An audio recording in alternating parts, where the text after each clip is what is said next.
Bien, hoy es 12 de marzo de 2020. El tema que yo pretendo pues aquí evacuar en las siguientes sesiones es el que ha venido pues exponiendo allí en la conferencia el doctor Fernando Bayona, magistrado auxiliar de la Corte Suprema de Justicia. Pero ya poco a poco iré cayendo en la nota.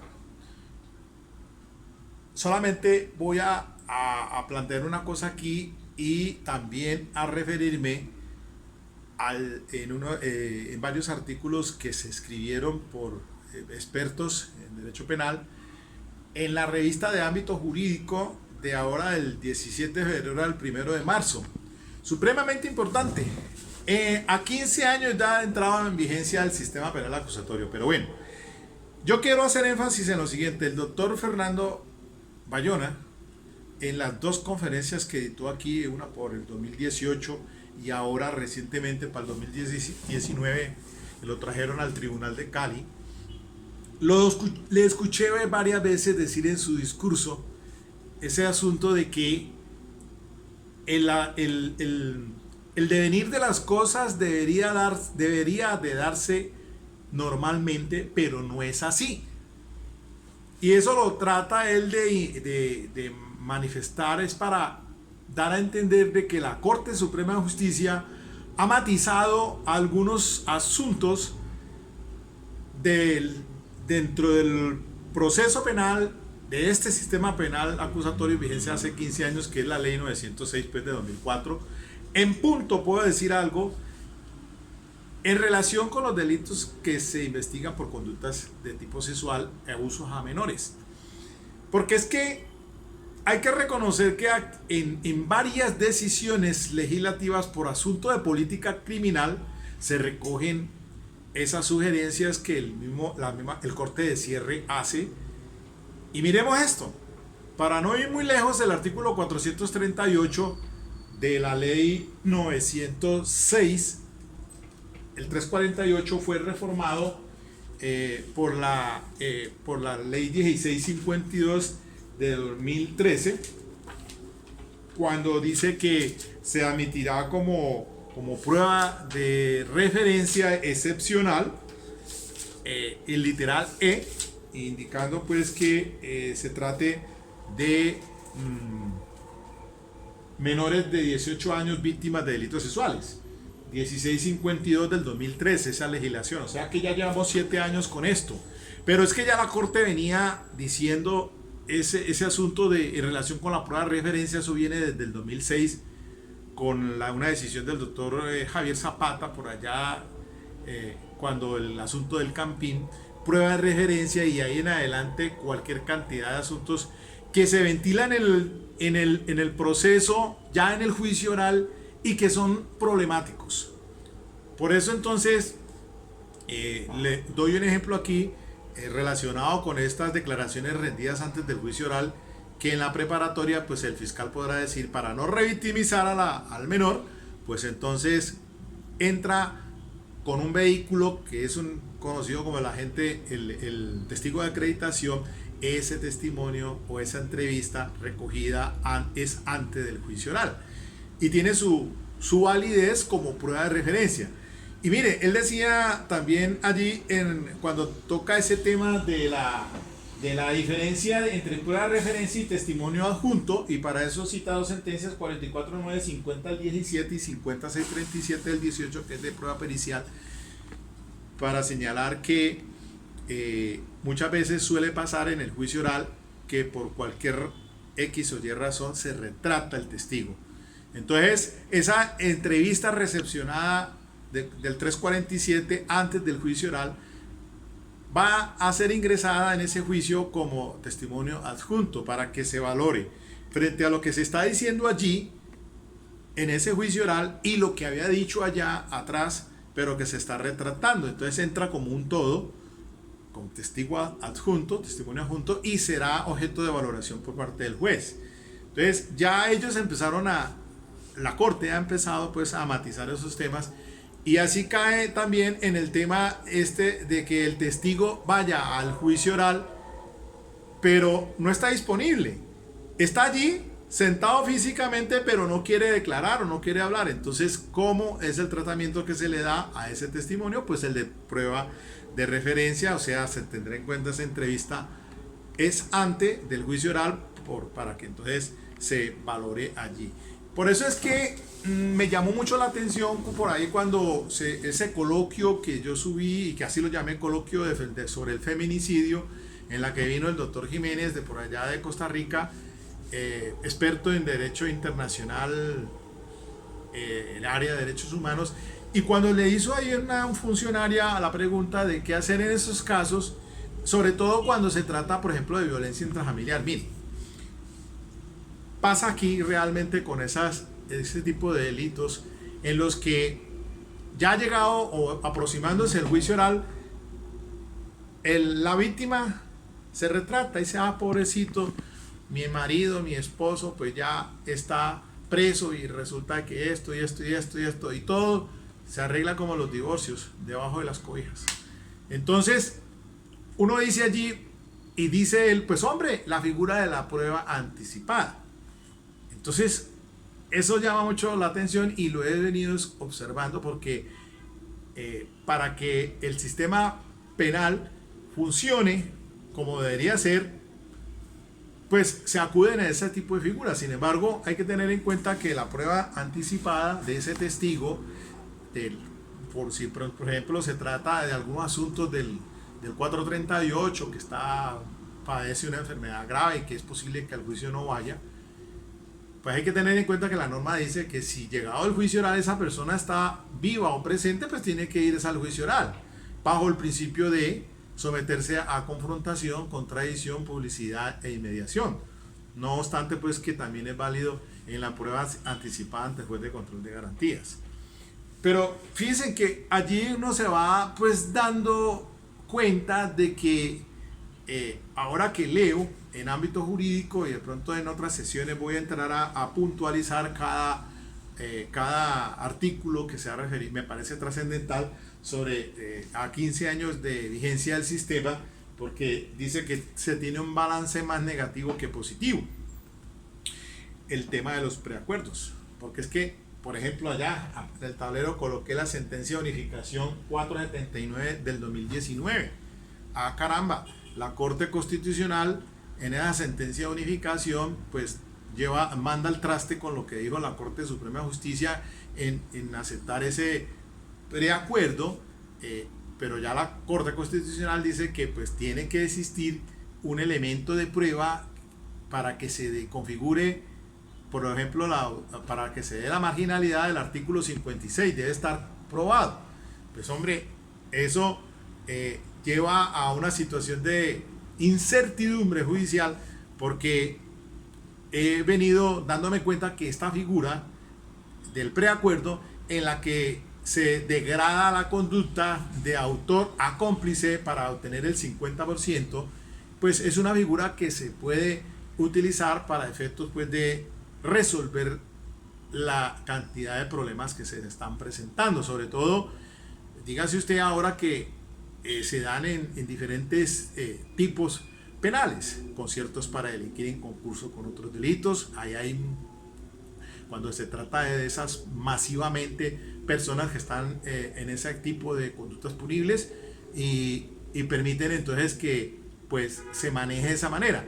Por a mí no me sorprende ayer o antier que estaba llevando como suplente los elementos materiales de prueba que se descubrieron de la defensa, en este caso que les voy a subir de la audiencia preparatoria, un concierto para delinquir, y la señorita que me estaba recibiendo allí, porque no estaba el fiscal, me dice, es primera vez que yo recibo de la defensa 12 carpetas de un trabajo de investigación. Y entonces digo, bueno, mire cómo es la cosa. Ahora que estuve como defensor público en Armenia, y que pues me doy cuenta, y ese es otro análisis que hace aquí en ámbito jurídico también Fabio Umar Jaramillo, abogado penalista, cuando dice el amargo balance del sistema penal acusatorio y una golondrina que hace verano. Porque resulta de que lo ideal es que un fiscal o un juez lleve entre 50 a 60 casos. Y me da risa a mí porque digo, bueno, yo tenía 218 y esos fiscales, había allí un fiscal en Armenia que andaba con 400 procesos y ese señor estaba sometido a un medicamento, fluoxetina, antidepresivo y un poco de cosas, tomando medicamentos hasta para poder conciliar el sueño. Entonces, si esa es la situación del operador, del fiscal, del juez y ahora de los que son defensores públicos, de mis compañeros, por lo menos los 10 que quedaron allá en Armenia, teniendo esa carga de trabajo, pues hombre, allí fue que me dio a mí la oportunidad para analizar estos aspectos en los que, pues hombre, uno dice irse por las figuras del preacuerdo para dar solución, humanizar un conflicto, en cierta forma, pues ayuda a resolver pues esa problemática que se tiene de ir a un juicio oral con todo el desgaste que eso implica, porque es una tarea bastante dispendiosa no solamente para el fiscal, sino también para la defensa cuando vamos a esos juicios orales. Obviamente que, como yo he venido diciendo aquí, pues hombre, lamentablemente el sistema, pues hay mayoría de detenidos, de presos, que desafortunadamente no han contado con una asistencia de un abogado técnicamente para que le puedan atender su caso. Y entonces para mí da lástima que realmente el sistema mismo es precario, no solamente también en la descompensación que hay frente a la igualdad de armas, porque la fiscalía tiene todo como el ente acusador como tal, bajo el principio de igualdad de armas, y la defensa queda allí a la deriva. Nosotros realmente, cuando estuve como defensor público, si allí en Armenia decía, bueno, pero tanto trabajo que hay, ¿a qué horas va uno a darle trabajo a los investigadores que se tienen allí de la defensoría, que no dan abasto? Y entonces, para cumplirle y poderle llevar un estudio a fin de obtener, por ejemplo, dígase usted lo de la marginalidad o de obtener un beneficio para esa persona. Entonces, ¿cuántos presos en Colombia hay en estos momentos que no tienen un abogado?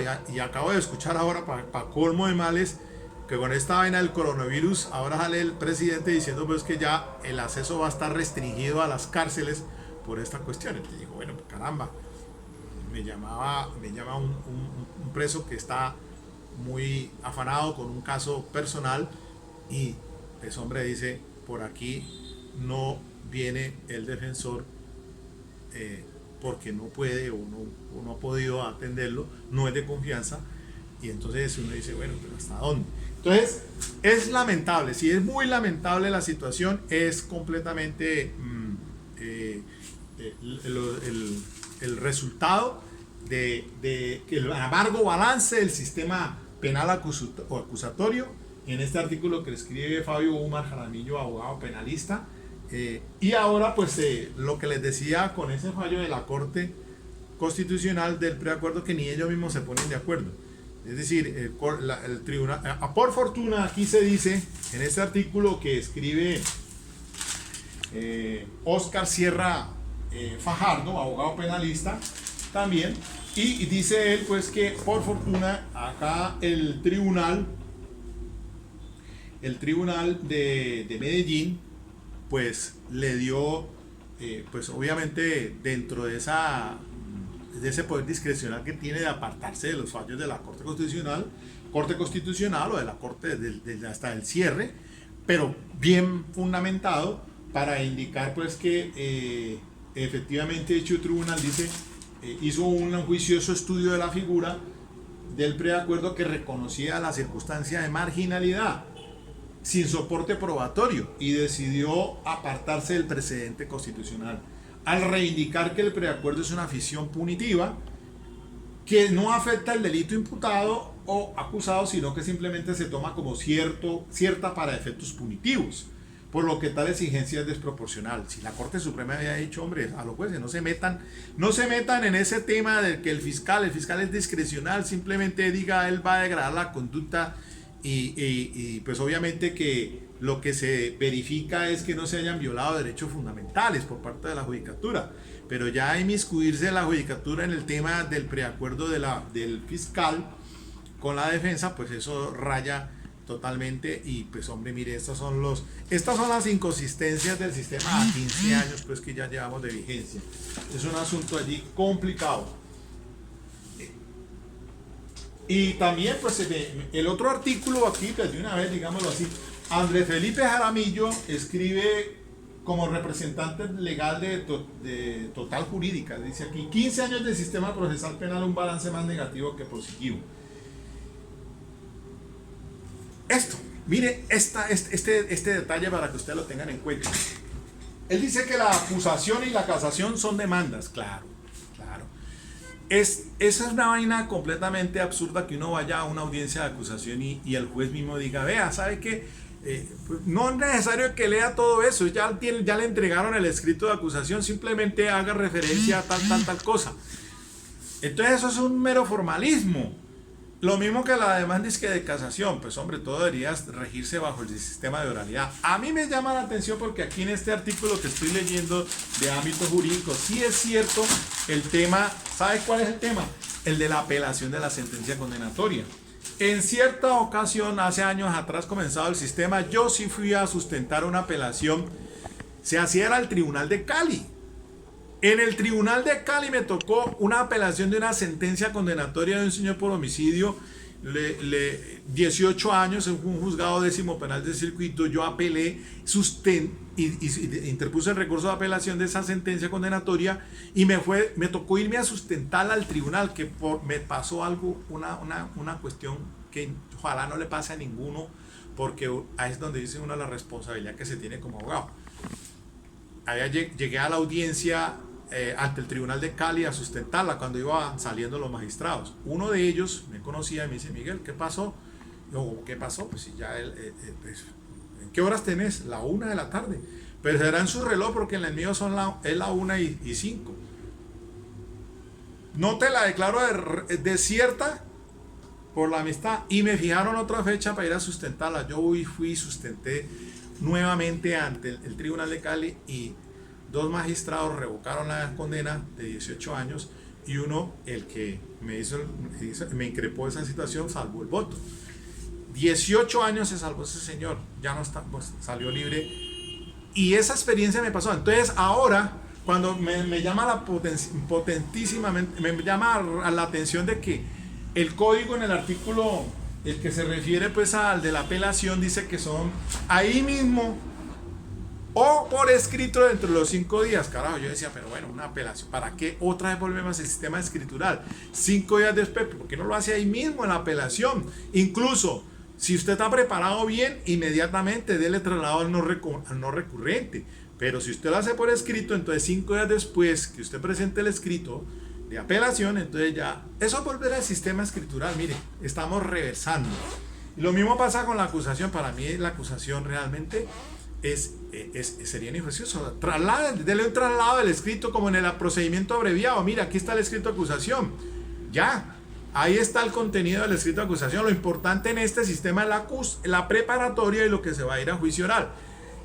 Ahora, también aquí en este artículo se hace referencia a esas audiencias ante el juez de control de garantías. Carajo, ¿verdad que sí se cometen cualquier cantidad de atropellos allá?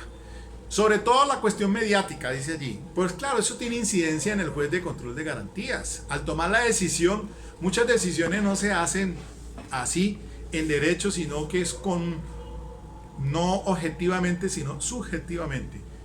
Hay que reconocer eso, hay que decirlo así, que hay errores que se cometen en ese sentido. ¿Y cuál principio de igualdad de armas en esas audiencias preliminares, cuando uno va para la legalización de captura e imputación? Y volvemos otra vez al tema de la imputación. ¿Qué sentido tiene decirle a la persona: usted está sindicada de tal cosa? Pues de pronto por términos, que entre la imputación y la acusación, que si no se presenta el escrito de acusación y está detenido, porque después de la imputación pues viene la medida de internamiento. Pero para activar la defensa, pues apenas usted tenga conocimiento como defensor que a esa persona le está adelantando, pues uno activa también. ¿Y cuál igualdad de armas? ¿Cuál igualdad de armas? Y aquí realmente uno tiene que trabajar con las uñas y tiene que tener sus investigadores. Y como el sistema es clasista, yo lo reconozco. Porque uno le dice a una persona, pues hombre, si usted tiene medios con qué, recursos para pagar los investigadores, el psicólogo, si es un delito sexual y todas estas cosas, pues la cuestión es bien compleja. No todas están en la misma posición, la mayoría. Y como esto se creó, la Defensoría Pública se creó para darle viabilidad al sistema, no nos digamos mentiras. Mis compañeros en este momento están así en toda parte, ya tienen más de 300 cargas procesal. Así, ¿quién hace una defensa técnica? Nadie, ni Mandrake, porque esa vaina es cierto, lo estoy haciendo aquí, esa denuncia pública, porque así es. Todo esto que está escrito aquí tiene razón de ser. El sistema ahí a tumbo va esa vaina. Y queda pendiente, ahora les voy a hablar, porque urge también un nuevo código penal. Ahí sí el doctor Cristancho Ariza le pega al análisis, porque si aquí las penas máximas en concurso no deben superar los 60 años, hay tipos penales que por ahí rayaron hace rato, que por razones de política criminal, aquí un porte ilegal de armas, que efectivamente si va motorizado son 18 años, eso es peor que un homicidio. Y por acá hay una figura que me da risa, porque a mí me tocó atender aquí un caso en el que todavía se está adelantando contra una persona que atendí yo en ese caso de un concierto para delinquir con fines de tráfico de estupefacientes, pero al cliente lo traen de Cartagena sindicado por un delito de el artículo de 377A. Tipificaciones absurdas como el hecho de que fabricar un sumergible sin autorización legal con independencia de su destinación atenta contra la salud pública. Claro, eso sí es ridículo. Por eso es que en este momento estamos pendientes ya 2 años de eso, porque el señor quedó en libertad. ¿Qué tal si no hubiera sido así? Todavía está detenido allá, hubiera estado detenido todavía por ese tipo penal absurdo, porque de Cartagena lo trajeron, le habían mandado a construir unos cilindros y ya dijeron que era que estaba haciendo un submarino con fines de exportación de droga. Caramba, el Código Penal realmente también necesita que le metan mano. Urge un nuevo Código Penal. Me parece, y de una vez digámoslo así, excelente el artículo que le escribe el doctor.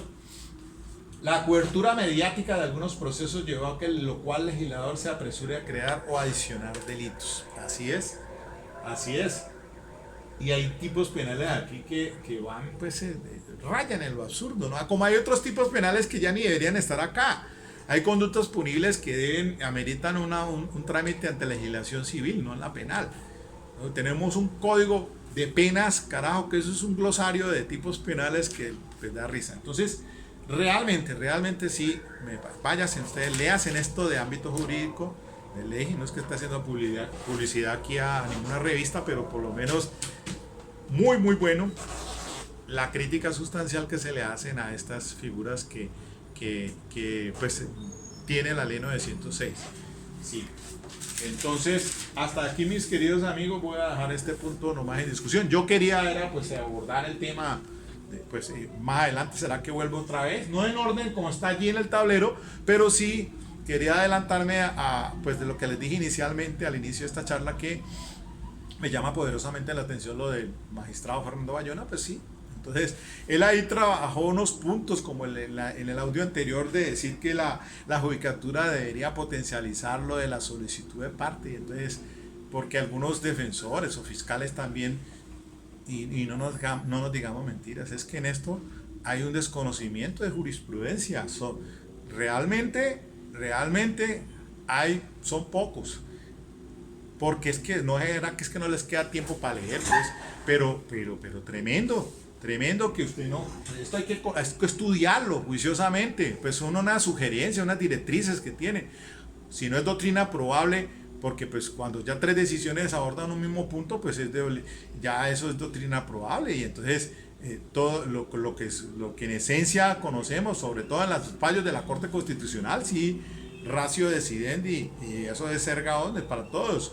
Lo mismo un lado bitartita, etcétera. Todo la Corte Suprema de Justicia también está indicando unas directrices, y aquí eso no es carreta, simplemente que hay que leer y aplicarlas también, darles la respectiva, pues el mecanismo de que cómo es que se deben de usar. Entonces, para mí esto es, en materia probatoria, lo que habló el doctor Fernando Bayona, excelente. Y pues algunos puntos allí que de lo que él ha observado, de lo que le ha entrado allá a la doctora Patricia Salazar, porque él es auxiliar de allí, de ese despacho, pues prácticamente todas estas, la mayoría, por no decir todas, pero tienen un sentido de orientación importantísimo, y creo que yo quizás la sala que integra la doctora Patricia, pues es una de las que más abandera allí a los aspectos puntuales del sistema penal acusatorio. Pero entonces volveré otra vez sobre este tópico. Yo me pasé del tiempo, creo que ya me voy hasta extensivo a 30 minutos.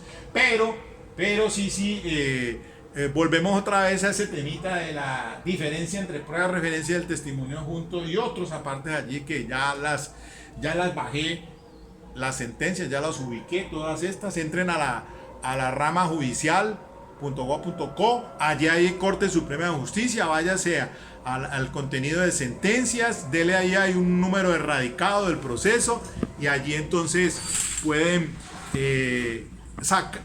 bajar descargarla esas sentencias, téngala, si no es en físico, por lo menos téngala en su banco de datos de USB, pues para que pueda leerlas, y así vamos a examinar todas esas, lo que habló pues el doctor Fernando. Bueno, mis queridos amigos, ok, hasta aquí. Bueno, temas de reflexión. Aquí no le estoy echando el agua sucia a nadie, simple temas de reflexión a 15 años de ese sistema penal acusatorio, y todavía ahí vamos dando tumbos.